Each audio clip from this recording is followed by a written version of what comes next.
আমি এখন তোমাদের সঙ্গে সেই ছোটবেলার গল্প একটু করি। হ্যাঁ, তো সেই ছোটবেলা ছিল এক সময় যখন খুবই ছোট, ধরো তখন আমাদের থেকে আমার দিদিরা বা আমাদের পাড়ার দিদিরা দাদারা সবাই একটু বড় ছিল। তখন আমরা খুবই ছোট ছিলাম। সেই সময় প্রত্যেকটা বাড়িতেই যখনই যেই বাড়ি করতো না কেন, পুকুর বা ডোবা করতো। তো আমাদের বাড়িতে ওই রকম একটা ডোবা ছিল। মানে আমাদের বাড়ি ছিল, মানে প্রত্যেকটা বাড়ি পরপর পরপর পরপর ওরকম ডোবা ছিল। কারোরটা একটু বড়, কারোরটা একটু ছোট। যারটা বড় ছিল তারটা পুকুর, আর যারটা ছোট ছিল তারটা ডোবা। তা এইরকমভাবে প্রত্যেকটা বর্ষাকাল আসলে পরে কি হতো, প্রত্যেকটা ডোবা এবং পাশে ছিল ধান ক্ষেত বা নানা রকম ক্ষেত ছিল, জানো তো, আমাদের বাড়ির আশেপাশে চারপাশে। তো সেই জমিগুলো আর পুকুরগুলো বা ডোবাগুলো যাই বলো না কেন, সব এক হয়ে যেত বর্ষাকালে। বোঝা যেত না কোনটা পুকুর, কোনটা ডোবা বা কোনটা মাঠ। তা মাঠের যত রকম ছোটো ছোটো মাছ ছিল বা এ পুকুরে ও পুকুরে সব এক হয়ে যেত। তো এবার কোন পুকুরে মাছ কোন পুকুরে চলে যেত, কোন মাঠের মাছ পুকুরে চলে আসতো, আবার পুকুরের ডোবার মাছগুলো সব পুকুরে চলে যেত। এই করে করে সমস্ত মাছগুলো বেরিয়েও যেত কিছু, আবার কিছু মাছ বাইরের আবার সেই ডোবা বা পুকুরে চলে আসতো। এই করে করে আমাদের যখন জলটা শুকিয়ে যেত, বর্ষাকালটা চলে যেত, তো জলটা শুকিয়ে যেত, তখন আমরা কি করতাম, আলের মধ্যে দিয়ে ঘুরতাম। মাঠের চারপাশে যে আল থাকে না, তা আলের চারপাশে আমরা ঘুরতাম। ঘুরতে ঘুরতে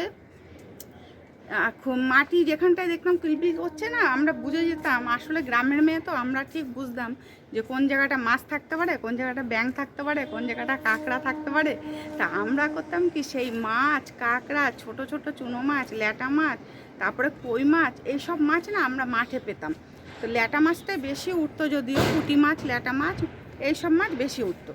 তো যাই হোক, আমাদের বাড়িতে যেহেতু কাঁকড়া বা ল্যাটা মাছ এগুলো খেত না, তা পাশের বাড়ির এক ঠাকুমা ছিল, সেই ঠাকুমা আমাদেরকে রান্নাবান্না করে দিত, বা সেই মাছগুলো নিয়ে দিলে রান্না করে আমাদেরকে তো, আর রান্না করুক আর না করুক, ভাজা অন্তত করে দিত। সেইগুলো যেন অমৃতর মতো খেতাম, কেননা নিজেদের ধরা মাছ। তারপরে যাই হোক, যখন বর্ষাটা শেষ হয়ে যেত, জল শুকিয়ে যেত, এই ফাল্গুন মাসটা যখন আসতো, একদম ডোবার জল বলো, পুকুরের জল বলো, মাঠ ঘাট সব তো শুকনো হয়ে যেত। পুকুরে তখন থাকতো অল্প অল্প জল, আর কাদা থাকতো বেশি। তখন আমরা পাড়ার সব ছেলে মেয়েরা মিলে করতাম কি, সেই পুকুরে নেমে যেতাম। পুকুরে নেমে গিয়ে সেই গামছা, কেউ নিতাম গামছা, কেউ নিতাম ছেঁড়া মশারি, আবার কেউ হাত পাকের মধ্যে ঢুকিয়ে দিয়ে সেই মাছ খুঁজতাম যে কি মাছ পাওয়া যায়। সেই বললাম না, কি মাছ আর পাওয়া যাবে, ল্যাটা মাছ, কই মাছ, এই সব মাছই বেশি পাওয়া যেত, পুঁটি মাছ। হ্যাঁ, যাই হোক, ওই যে মাছগুলো পেতাম খাওয়ার জন্য কিন্তু নয়, শুধু আনন্দ করে সেই মাছগুলো ধরার জন্য আমরা ওগুলো সেই সবাই মিলে, পাড়ার সবাই বেশ কত এনজয় করে। তখনকার ছেলে মেয়েরা, মা বাবারা বারণ করতো না। আমরা যে আনন্দগুলো করেছি, এখনকার বাচ্চাদের তো সেরকম পুকুরে নামতেও দেওয়া হবে না। আর সেরকম পুকুরই বা কোথায় এখন, পুকুর বলতে বড় বড় ঝিল, বড় বড় পুকুর, এখন তো সেই ডোবা টোবা নেই। তো আমরা যেহেতু গ্রামে থাকতাম, এই এনজয়গুলো আমরা খুব করেছি, খুব আনন্দ করেছি।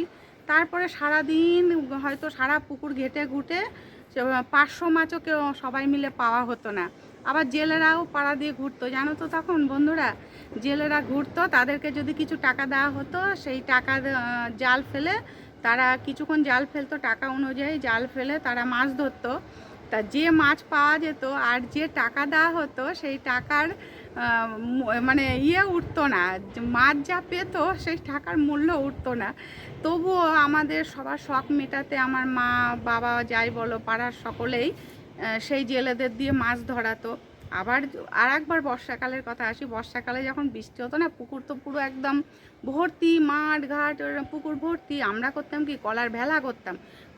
আমরা তো করতাম না, বড় যারা ছিল তারা করতো। তারপর ওই ভেলার মধ্যে ছোটদের বসাতো, আর সেই নৌকা যেমন বাইস করে না, নৌকা বাইসের মতো আমরা সারা পুকুর ঘুরে বেড়াতাম। এই হচ্ছে আমাদের ছোটবেলা, কত মজার ছিল, তাই না? এখনকার বাচ্চারা কি এগুলো পাবে, না করতে দেবে বলো?